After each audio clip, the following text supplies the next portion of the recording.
Et pour analyser ces chiffres, nous avons le plaisir d'avoir en direct depuis Rabat M. Azdin Ibrahimi, directeur du laboratoire de biotechnologie de la faculté de médecine de Rabat et membre du comité scientifique. Bonsoir Azdin Ibrahimi. Bonsoir Mariam, merci pour l'invitation. Merci à vous d'être avec nous. Le Maroc a atteint la barre de près de 7000 cas de contamination, le nombre de décès est de 27. Comment expliquez-vous ces chiffres alarmants ? C'est vrai, je vais commencer par la fin pour dire que c'est des chiffres très alarmants, voilà. Mais c'était en quelque sorte prévisible parce que si je fais un bon décompte, en fin de compte, on est une semaine après l'Eid et donc là, ça se comprend en fin de compte que vu la circulation des personnes, vu la non-distanciation, vu le variant Delta, ces chiffres-là sont alarmants, mais c'était prévisible et donc on voit un pic exceptionnel qui arrive, comme vous l'avez très très bien dit, 7000 et je pense que c'était prévisible, mais il faudra juste rappeler que ça ne va pas s'arrêter, il faut le dire vraiment sincèrement et sans langue de bois, c'est qu'en fait ça va commencer à augmenter, ça va augmenter un petit peu avant de redescendre. Donc, le 12 novembre 2020, on a enregistré un pic de 6195 cas d'infection et de 61 morts. On peut donc dire que la vaccination protège. Qu'en pensez-vous ? Certainement, Myriam. Je pense que la vaccination a un rôle très important, mais c'est pas en comparant deux chiffres entre le 12 novembre et le jour d'aujourd'hui, mais c'est en fin de compte en regardant le suivi sur les mois. Et je peux dire, par exemple, qu'en fin de compte, qu'on avait, au moment de la première vague, il y avait une augmentation incroyable des nombres de décès. On s'avoisinait des fois des 70. Aujourd'hui, on est autour de 27. Mais je garderai vraiment un mais pour dire en fin de compte, il faudra attendre un petit peu de temps. Donc, on vient d'avoir l'Eid il y a une dizaine de jours à peu près.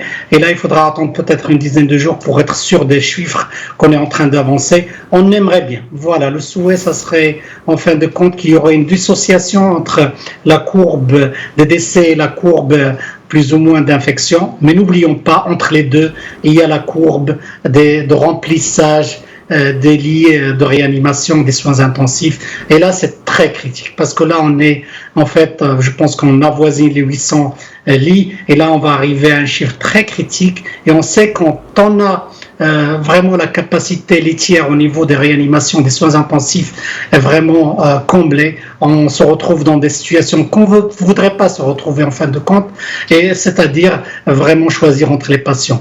Pour tout cela, pour dire une seule chose très très importante, si on veut avoir un impact sur les courbes dont je viens de parler, vraiment il faut commencer aujourd'hui, sinon hier.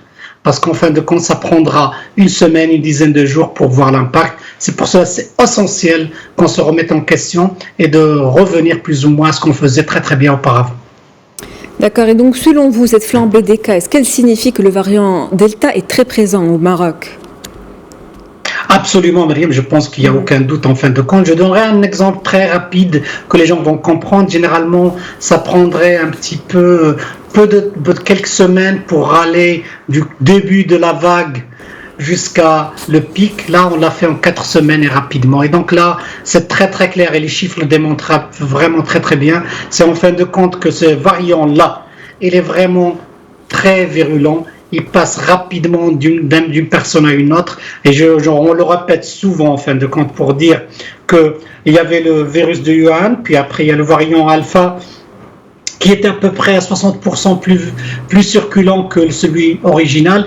Et là, on a celui de Delta, il est très circulant. Et pour dire vraiment, on ne va pas se mentir, mais rien pour dire les choses comme elles sont, il y a plein de gens ces jours-ci qui parlent d'un état grippal. Et en fin de compte, ça se comprend ce pic. Il n'y a pas d'état grippal.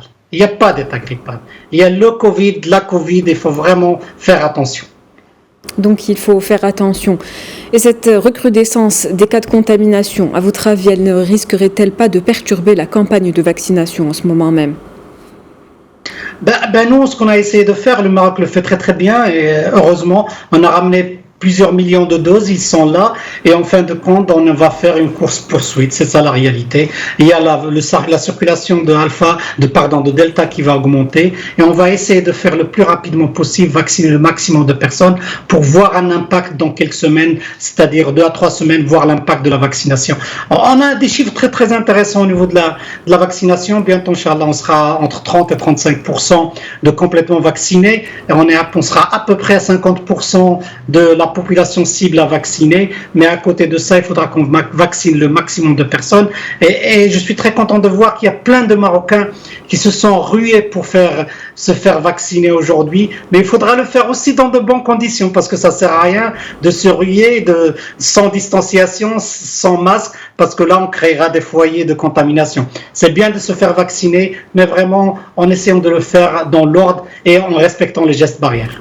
Et justement, puisque vous parlez de gestes barrières, quels conseils pouvez-vous donner aujourd'hui aux citoyens pour lutter contre l'expansion de la pandémie? Et selon votre expertise, peut-on craindre un nouveau confinement général si la courbe poursuit cette ascension?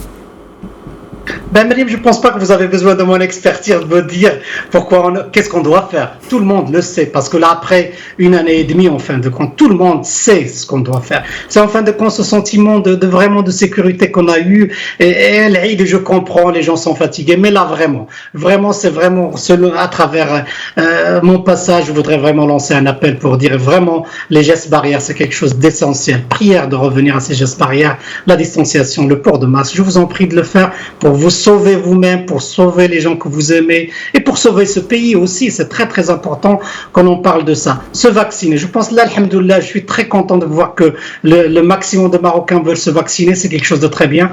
Avec ces deux approches, si on arrive à le faire très très bien, je pense qu'en 2 semaines, peut-être on aura des chiffres. Sinon, voilà, c'est là le clou de la soirée, c'est votre question.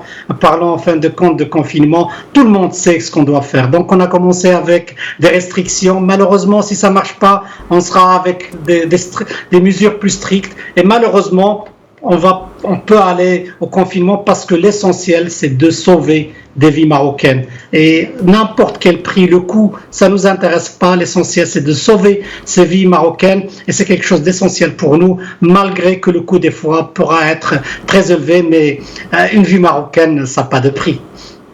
Merci Ezzedine Brahimi pour cette intervention. Je rappelle que vous êtes directeur du laboratoire de biotechnologie de la faculté de médecine de Rabat et membre du comité scientifique.